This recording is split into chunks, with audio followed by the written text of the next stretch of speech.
शिवोऽहं मनोबुद्ध्यहङ्कार चित्तानि नाहं न च श्रोत्रजिह्वे न च घ्राणनेत्रे न च व्योमभूमे न तेजो न वायु चिदानन्दरूप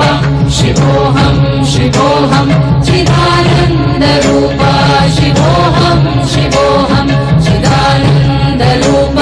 शिवोऽहं शिवोऽहं न च प्राणसंज्ञो न वै पञ्चवायु न वा सप्तधातु न वा पञ्चकोशः न वा पाणिपादं न चोपस्थवायु चिदानन्दरूप शिवोऽहं शिवोऽहं चिदानन्दरूप शिवोऽहं शिवोऽहं चिदानन्दरूप शिवोऽहं शिवोऽहं न मे क्लेशरागौ न मे लोभमोहौ न मे प्रेमदो नैव मात्सर्यभावः न धर्मो न चार्थो न कामो न मोक्षः चिदानन्दरूप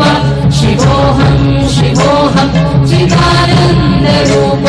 शिवोऽहं शिवोऽहं चिदानन्दरूप शिवोऽहं शिवोऽहं न पुण्यं न पापं न सौख्यं न दुःखं न मन्त्रो न तीर्थं न वेदा न यज्ञः अहं भोजनं नैव भोज्यं न भुक्तः